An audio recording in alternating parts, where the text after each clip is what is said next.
Cops in Tenerife left Jay's family blindsided when they axed the search less than 2 weeks in. A private investigator says cops in Tenerife ended their search for Jay Slater too abruptly. Army reservist Juan Garcia said Jay, 19, could still be alive and eating plants after vanishing on June 17.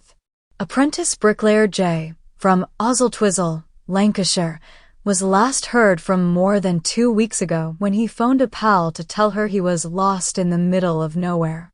He had gone back to a remote Airbnb with 2 British men on the northwest of Ireland in the early hours of June before leaving in the morning. After missing the bus, he started walking the 11-hour route back to his holiday accommodation.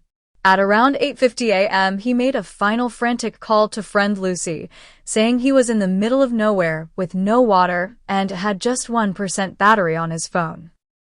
It sparked a mammoth search involving drones, specialist sniffer dogs, helicopters, as well as officers combing the ground on foot. Do you know Johnny Vegas, the second Brit that Jay went to the Airbnb with? Email Katie Davis at the-sun.co.uk or WhatsApp 07423 720 250.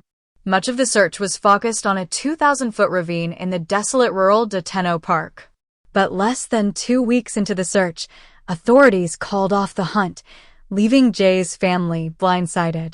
Search expert Garcia believes police were too hasty in ditching the operation, however. He told The Times, 2 weeks is too premature to end the search. Slater could be alive somewhere. Someone can drink from rainwater and eat plants. Garcia, 53, has assisted several search missions in the area and has spoken directly to the family. He has urged the family to use part of the £49,000 donated on a GoFundMe page to fund an independent search for Jay.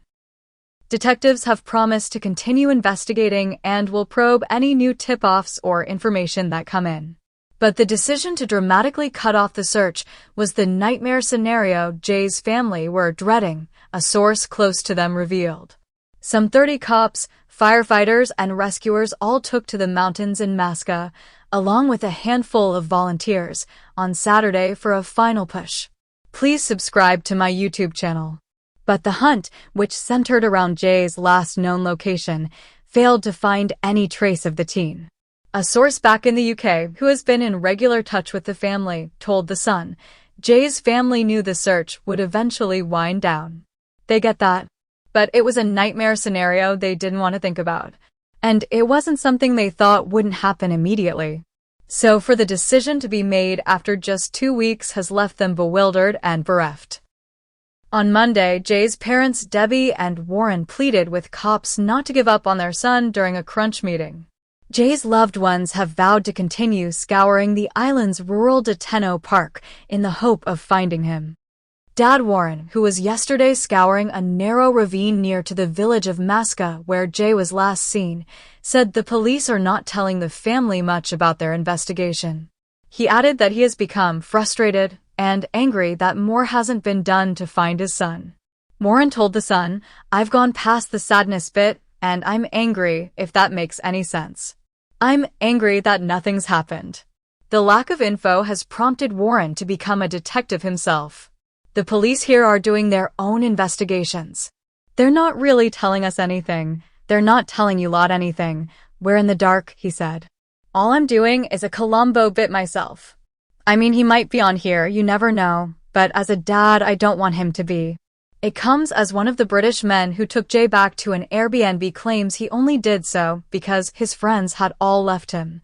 Please subscribe to my YouTube channel.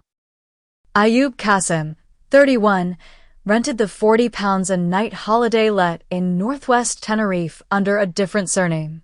Qasim, who was jailed 9 years ago for masterminding an operation to flood Wales with Class A drugs, said, I let the geezer stay at mine because he had nowhere else to go. His friends had all left him. I know Jay, through friends. I'm not going to bring someone back to mine if I don't know them. I'm doing the geezer a favor and now my face is all over the news. It's a bit mental. I haven't even done anything. Jay's dad Warren, however, has questioned why his teenage son ended up going to a holiday let with 2 grown men. Warren, 58, believes the investigation into his son's whereabouts should focus on the Airbnb. He told The Sun, "My only question is, and this is where you start the investigation from, why did two grown men take a young boy to a valley to a bed and breakfast? I can't understand that. Why? Why? You need to ask them why and then start from there." Warren's questions come after a TV investigator helping the family claimed Jay left the Airbnb feeling scared. Former Detective Mark Williams Thomas claims the lad did not want to return to the holiday let despite needing water and having little phone battery. He told friends he couldn't do that and that he was already 30 minutes walk away. Mark also claimed Jay admitted swiping the pricey Rolex in a Snapchat to pals while in a car on his way to the Airbnb.